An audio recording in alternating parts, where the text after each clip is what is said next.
Magandang araw. Ako nga pala si Rian Portuguese, your millennial psychologist at welcome sa All About You, kung saan ito ang safe space mo at pag-uusapan natin ng tungkol sa'yo. Para sa araw na to, basahin natin yung isang katanungan. Sabi ni R, existential crisis yata tong nararamdaman ko. Wala kasi akong maramdaman at wala akong purpose. Paano ba to ma-overcome? In terms of nakikita natin sa buhay, hindi naman natin talaga may iwasan na may mga ganito talaga tayong realidad na kung minsan nararamdaman talaga natin na parang wala tayong purpose o kaya wala tayong maramdaman o kaya naman walang direksyon. Pakiramdam natin, ano ba talaga tong meron, 'di ba? Sa ginagawa natin dahil paulit-ulit na lang, nabuhay ka lang ba dahil sa ganito, 'di ba? Marami pang iba tayong tinatanong.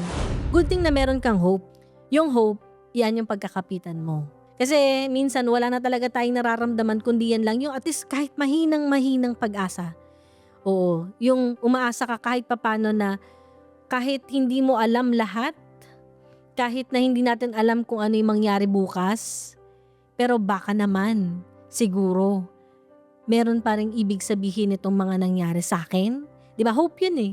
Baka pwede rin natin i-redefine. I-redefine yung ibig sabihin ng purpose. Kasi mamaya, yung sinasabi mong purpose ngayon, kung paano mo siya dinidescribe sa sarili mo, baka kailangan pala siyang i-describe ulit or i-redefine. Kasi kung minsan, kaya tayo naliligaw dahil yung pamantayan na meron tayo ngayon ay nanggagaling pala sa pamantayan ng ibang tao. Kasi mamaya na ikukumpara mo yung sarili mo sa version mo na nasa future na parang perfect, 'di ba? Eh lugi ka doon. So ano ba muna yung realistic ngayon? Be realistic sa talagang buhay na meron tayo ngayon. Hindi naman talaga mawawala yung pakiramdam na kung minsan naliligaw tayo o kaya naman nakakaramdam tayo ng problema, yung pakiramdam natin na parang dinadaig na tayo ng problema dahil parang sunod-sunod na siya, na parang, uy, di yata ako favorite Bakit parang lagi na lang ako yung nakakaranas ng ganito, di ba?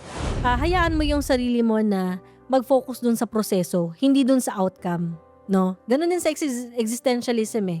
Binibigyan nila ng halaga yung process kesa dun sa outcome. Kasi at the end of the day, ang tinitingnan natin dito ay kung papaano ba natin natututunan yung at na-enjoy halimbawa yung proseso. Ang malinaw dito, hindi talaga mawawala ang problema, hindi talaga mawawala yung mismong pakiramdam natin na discomfort, nandyan talaga siya parate, pero yung pagyakap dito at pag-angkin, ito yung makakatulong sa atin para unti-unti din natin mabitawan. Kasi hindi mo mabibitawan ng isang bagay na hindi mo naman talaga totally inangkin. So learn to recognize. So sana nakatulong to sa'yo at kung meron man kayong mga questions, no, na may kinalaman dito sa mga ganitong klaseng tanong, huwag kayong mahiya. I-send ninyo sa email na mababasa ninyo sa ibaba ng screen. So muli po, this is Rian Portuguese, your millennial psychologist. Maraming salamat.